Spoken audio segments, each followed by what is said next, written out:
Hello' everyone, আজি মই আপোনালোকলৈ আগবঢ়াবলৈ বিচাৰিছোঁ দৰং জিলাৰ ঐতিহাসিক পথৰুঘাটৰ কৃষক শ্বহীদ দিৱসৰ এক আয়োজনৰ বিষয়ে।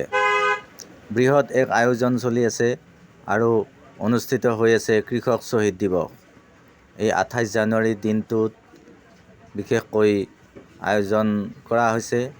আমাৰ ইয়াত CM আহিব আৰু বিভিন্নজন মন্ত্ৰী বিষয়াৰ লগতে চৰকাৰী বিষয়াৰ লগতে বিভিন্ন জ্ঞানী গুণী ব্যক্তিসকলৰ ইয়াত সমাৱেশ ঘটিব আৰু 27 তাৰিখৰ পৰাই আছুৰ কাৰ্যকৰ্তাসকলে অনুষ্ঠান পৰিৱেশন কৰি আছে ইয়াতে আৰু আৰ্মিৰ তৰফৰ পৰাও প্ৰশাসনিক বিষয়াসকলেও সুন্দৰকৈ আয়োজন কৰিছে। এয়া চাওক শ্বহীদ বেদী, আমাৰ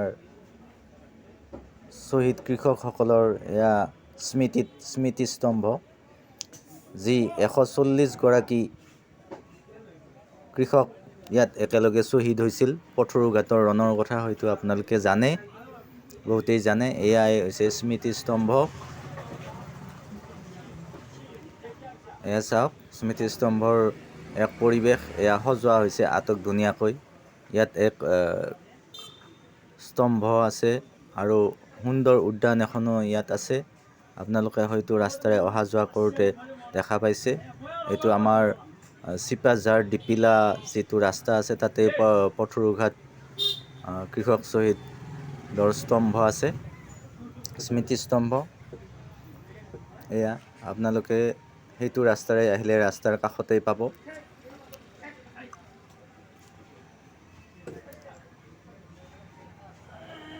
এইটো হৈছে মেইন স্মৃতিস্তম্ভটো। এতিয়া সজোৱা হোৱা নাই, কিন্তু ইয়াক 28 তাৰিখলৈ ধুনীয়াকৈ সুসজ্জিত কৰা হ'ব। এইটো 1894 চনৰ পথৰুঘাট ৰণৰ শ্বহীদ স্মৃতিস্তম্ভ। ইয়াৰ ওচৰতেই এটা পুখুৰী আছে, তাত এটা মানে জাৰণি অলপ আছিল, বাঁহ বেত এনেকুৱাকৈ, সেইটো এতিয়া উটুৱাই লৈ গৈছে। তাতেই আমাৰ শুনামতে 140জন আমাৰ শ্বহীদক একেলগে গাঁত খান্দি তাত থোৱা হৈছিল। বডিবিলাক তাত মানে থোৱা হৈছিল, কবৰ দিয়া হৈছিল বুলি কয়। এটা গণকবৰ বুলি ক'ব। এয়া চাওক, মানে প্ৰশাসনৰ ফালৰ পৰা ড্ৰোনৰ জৰিয়তে ইয়াক পৰ্যবেক্ষণ কৰি আছে। এইবিলাক সুসজ্জিত কৰিছে প্ৰশাসনৰ তৰফৰ পৰা। আৰ্মিসকলেও ইয়াত ধুনীয়াকৈ প্ৰত্যেক বছৰেই আহে। যিখিনি আমাৰ শ্বহীদ পৰিয়াল আছে, সেইসকলক ইয়াতে নিমন্ত্ৰণ কৰি তাৰ পৰা তেওঁলোকে সম্বৰ্ধনা জনায়। এইটো কৃষক শ্বহীদ ভৱন। ইয়াতে এইকেইদিন ইয়াত এক যুদ্ধংদেহী মনোভাৱেৰে সকলো সজাই পৰাই তোলা হৈছে। ইয়াত আছুৰ এইমাত্ৰ এখন মিটিং শেষ হৈ গ'ল। আছুৰ ফালৰ পৰা কেন্দ্ৰীয় কৃষক শ্বহীদ দিৱস উদযাপনত তেওঁলোকে আলোচনা চক্ৰ এখন অনুষ্ঠিত কৰিছিল। এইমাত্ৰ তাৰ শেষ হৈছে। তাত বিশিষ্ট বুদ্ধিজীৱী ময়ূৰ বৰা ছাৰকে ধৰি বহুকেইজন গণ্যমান্য ব্যক্তি উপস্থিত থাকে। আৰু এয়া আনফালে মামা আহিবৰ বাবে ইয়াতে আয়োজন কৰা হৈছে। ইয়াতে সুন্দৰ পেণ্ডেল প্ৰস্তুত কৰি থকা হৈছে। ইয়াতে 28 জানুৱাৰীত সভা হ'ব। আমাৰ মুখ্যমন্ত্ৰী ডাঙৰীয়াই ইয়াত ৰাইজক উদ্দেশ্যি ভাষণ দিব আৰু কেইজনমান বিষয়া মন্ত্ৰী আহিব বুলি শুনিছোঁ। এইখন ষ্টেজ বনাই আছে।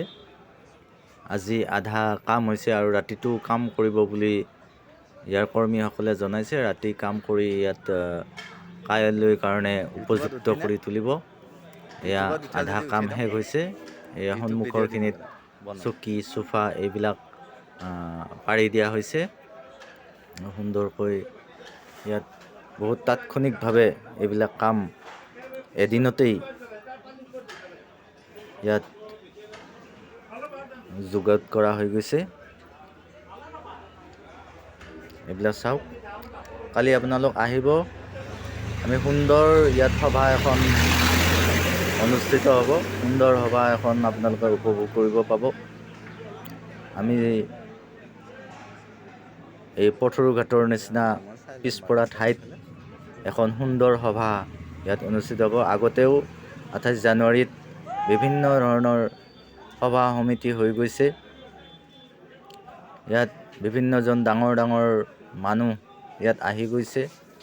এই 28 জানুৱাৰীৰ দিনটো পথৰুঘাটৰ ৰাইজৰ কাৰণে স্মৰণীয় দিন।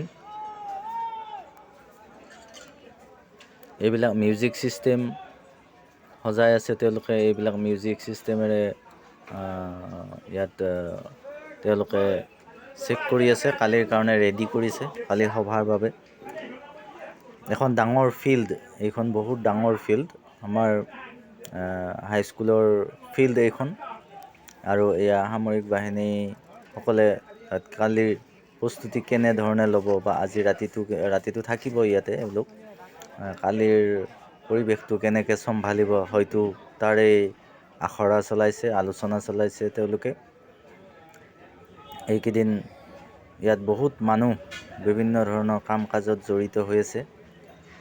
এইটো ৰাস্তা, এইটো পাথৰিঘাটৰ চকৰ পৰা এইফালে আপোনালোকে আহিলে এইটো মন্দিৰ আছে য'ত পূজা হৈছিল, আৰু জুবিন গাৰ্গ অহা ফিল্ডখনতেই ইয়াত হ'ব। এইটো ৰাস্তাৰে আপোনালোক যাব পাৰিব সভালৈ।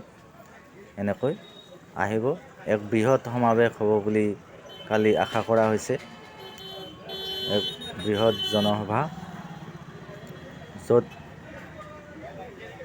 এই 140 গৰাকী কৃষক শ্বহীদক স্মৰণ কৰা হ'ব। তেওঁলোকৰ শ্ৰদ্ধাঞ্জলি অৰ্পণ কৰা হ'ব। আৰু 30 তাৰিখেও বিভিন্ন ধৰণৰ ইয়াত অনুষ্ঠান আছে, সভা এনেকুৱা আছে। গতিকে আপোনালোক আহিব। আজিলৈ এৰিছোঁ, কালি আকৌ আহিম আপোনালোকৰ মাজলৈ। ধন্যবাদ।